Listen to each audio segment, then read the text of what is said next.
ഇപ്പോൾ ഞാൻ നിൽക്കുന്നത് പാലക്കാട് ജില്ലയിൽ വടക്കുംചേരിയിൽ നിന്ന് പാലക്കാട് ഡയറക്ഷനിൽ പോകുമ്പോൾ ചീക്കോട് എന്ന് പറയുന്ന സ്ഥലത്താണ്. അപ്പോൾ ഇവിടെ നിൽക്കാൻ പ്രത്യേക ഒരു കാരണമുണ്ട്. ഞാൻ ഇന്ന് കാലത്ത് വീഡിയോ കഴിഞ്ഞ് തോട്ടുപാലത്ത് ആരംഭിക്കാൻ പോകുന്ന യൂണിറ്റി ടൈൽ ഹൗസ് എന്ന ജനുവരി 28-ാം തീയതി ആരംഭിക്കുന്ന സ്ഥാപനത്തിലേക്കുള്ള യാത്രയിൽ ഏകദേശം മധ്യാഹ്ന ഉച്ചയ്ക്കായിട്ടുണ്ട്. റോഡരികിലായിട്ട് ഒരുപാട് വണ്ടികൾ പാർക്ക് ചെയ്യുന്നത് ഞാൻ കണ്ടത്. എന്തുകൊണ്ടാണ് വണ്ടികൾ പാർക്ക് ചെയ്യണമെന്ന് വെച്ച് നോക്കുമ്പോൾ സ്വാഭാവികമായിട്ടും വണ്ടികൾ പാർക്ക് ചെയ്യുമ്പോൾ ഉച്ച സമയമായാൽ അത് നല്ലൊരു ഹോട്ടലായിരിക്കാം.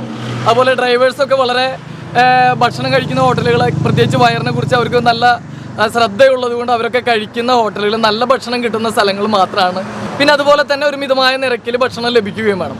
അപ്പോൾ ഞാനങ്ങനെ നോക്കുമ്പോൾ കാണുന്നത് നേരെ കള്ള് തടിയെന്നാണ് നമ്മളിവിടെ കാണുന്നത്. അപ്പോൾ കള്ള് ഷാപ്പാണല്ലോ എന്ന് വെച്ചിട്ടാണ് നോക്കുന്നത്. അപ്പോൾ രുചി പന്തൽ ഫാമിലി റെസ്റ്റോറൻറ്റ് എന്ന് പറയുന്ന ഒരു ഹോട്ടലിൻ്റെ വളരെ ചെറിയ രീതിയിൽ വളരെ മനോഹരമായിട്ട് ഓലകൾ കൊണ്ട് കെട്ടി ഒതുക്കിയ ഒരു ഹോട്ടലാണ് നമ്മുടെ കൺമുമ്പിൽ പെടുന്നത്.